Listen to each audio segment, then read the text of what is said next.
I don't know about you, but I didn't want that to end. I wanted that to go on and on and on. Rachel and Maggie, thank you. And Abby, wow. You always cease to amaze me. Can you imagine being a Roman guard, guarding the tomb on that first Easter morning? Well, neither can I, which is why when Anna sent me this TikTok, I literally laughed out loud.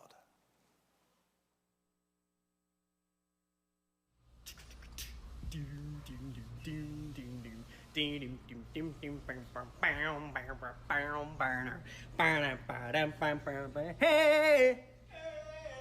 What?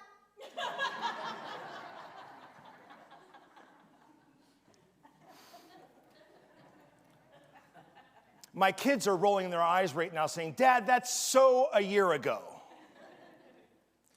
I said a similar, what? When I learned about the heartwood of olive trees. Did you know that olive trees are known as some of the toughest, most resilient, longest living trees on earth? There's a grove in Croatia that's 4,000 years old. Seriously, you can chop down an olive tree all the way down to the ground, and it lives. They survive pests and old age, wounds and wars, human catastrophes, and natural disasters. Olive trees can literally be burned to ashes, and they will still sprout up and grow again. In fact, they need the worst winds, bad weather, storms and drought and etc., to naturally prune themselves and thus flourish. All of this and many other reasons are why the olive tree is lifted up in almost every faith and culture as a symbol of peace, connection, reconciliation, wisdom, resilience, and victory. A tree expert will tell you that an olive tree's trunk and branches do not actually live forever. They hollow out and die off many times over the course of the life of the tree. However, the root and the parts of the olive tree that are underground do not die of natural causes. They sprout and send forth new trees again and again and again. The palm crosses that you received this morning are all made of olive trees around Bethlehem, the birthplace of Jesus. Calvin's gift to you. If you couldn't make it this morning, if you're worshiping with us online, email us your address, and we'll gladly send one to you. Again, Calvin's gift to you.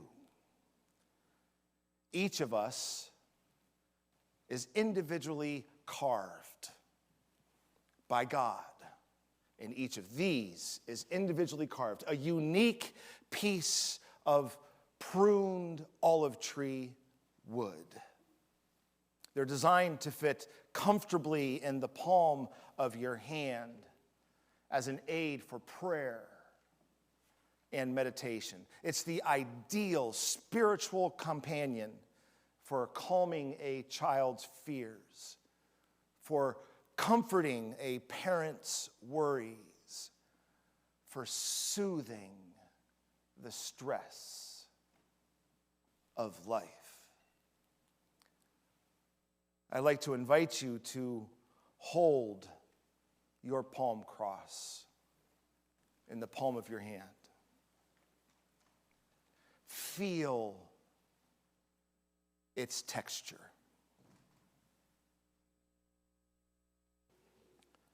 Put one of its knobs in the joints of your fingers, feeling its supportive comfort, allowing it to massage your finger joints. Take in its practically perfect imperfections.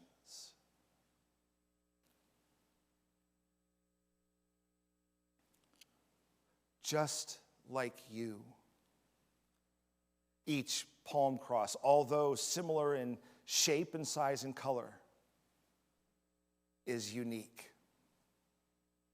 Just like you, each palm cross, although one of God's most beloved representations of Christ's love, is distinctive. Just like you, each palm cross, although it has similar responses to the good, the bad, and the ugly of life, is like no other in the world. Just like you, each palm cross has some light, almost cream or tan-colored parts in the wood. Those are literally the seasons when the olive tree had just the right amount of sun, the perfect amount of water, the right nutrients.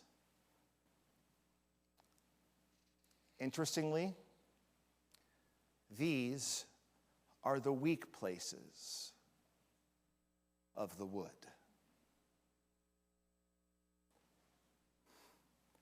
They represent the times in life when everything seems to be going just perfectly, just the way they're supposed to go, everything according to plan. Do you see those dark rings or grains in the wood that sort of look like squiggly little veins running here and there? Those are the result of when the olive tree experienced stress. It could be a season of drought or flood, a season of too much sun or threatening heat. It could be from when the tree was bent or even broken and its life was threatened. You see, God brilliantly designed the olive tree to focus the tree's resources on the stressed, the damaged, the threatened part of the tree so that the tree can heal. The tree rushes sap to that area to protect it from infection. The healing, protective sap hardens. And the stress, the trauma, the danger that the olive tree endured literally becomes the strongest part of the tree.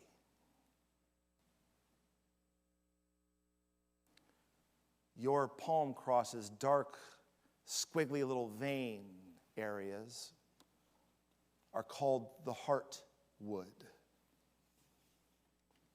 It's when the heart of the tree literally rallied around to support, heal, and to strengthen the threat to the tree. God brilliantly designed you in a very similar way. When you get a cut or a bruise or a little ouchie, right? The body rushes resources to the injury, to heal it, to flush it out, and prevent infection. Once fully healed, those scars often become the strong parts of your skin. Take a look at someone else's palm cross and hold your palm cross so someone else can see yours. Some of them have more heartwood, more of those dark, vein-like lines than others, not because of any fault of their own, rather simply because they have been through more difficulty, stress, and life-threatening situations. In fact, that's why Jane didn't want to pass them out before the service. But I wanted you to hold them and touch them. Go ahead and pick it up. It's not a problem. See, I dropped mine too. I didn't have my cell phone on, though.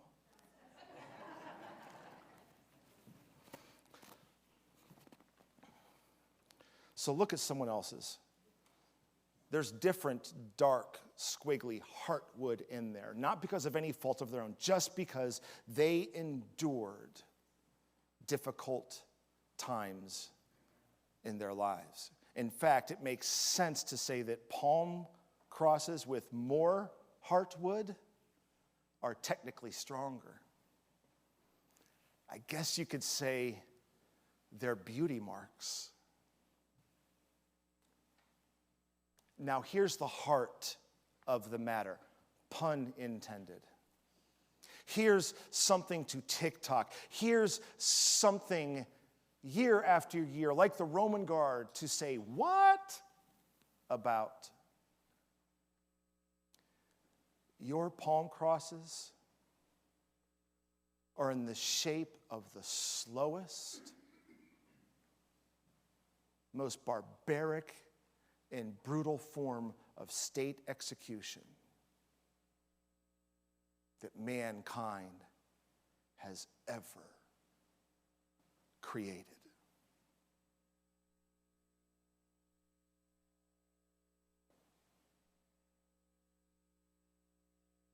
If God can transform that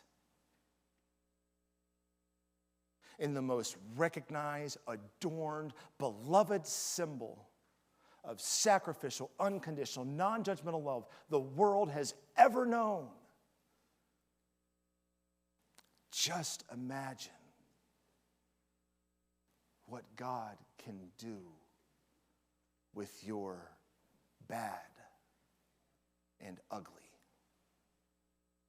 and injustices.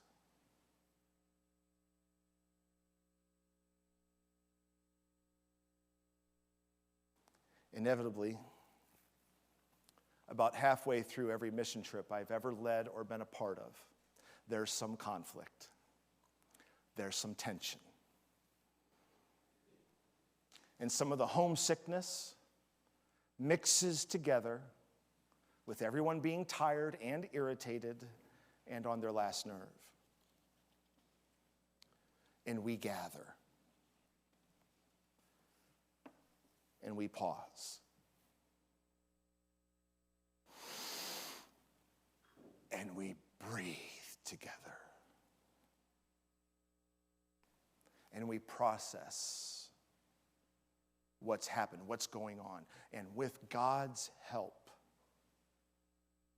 we reconcile things. It's one of the most beautiful, transformative experiences of life. That's when I get out my bag of palm crosses and hand them out and teach them about the Heartwood. And I assure them that whenever difficulties or crises or outright injustices arise, if we focus on God's will, those injuries will be healed. And they will become the strongest parts of our lives. I pray that someday you will call me up asking where I got these palm crosses from. Because God has positioned someone in your life in their time of need. And you told them about the Heartwood. And you gave them your pocket cross. As a matter of fact, I probably have a few in my desk drawer. I'd love to hear your story. I'll give you a replacement for free. Think about that theologically. It's funny, but it's profoundly true.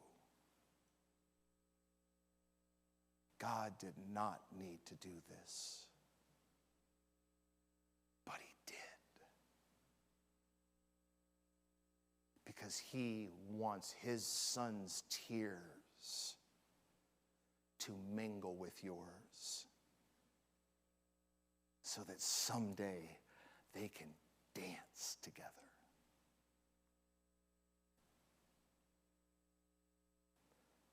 Friends, over and over and over again, we see in the Bible, just as we see in pandemics and in diseases and in injustices and in wars, that life is difficult. That is to say, you can do everything right. You can follow the letter of the law. You can cross every T and dot every I. And there are still going to be difficulties and crises and injustices in life. Ultimately, the real question then is, are you going to allow God to do what God does and to make them the strongest, most resilient, most healed and healing parts of your life? Are you going to allow the miracle of Easter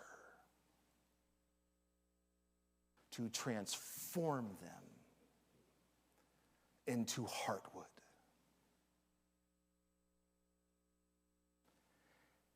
He is risen. He is risen indeed. Amen.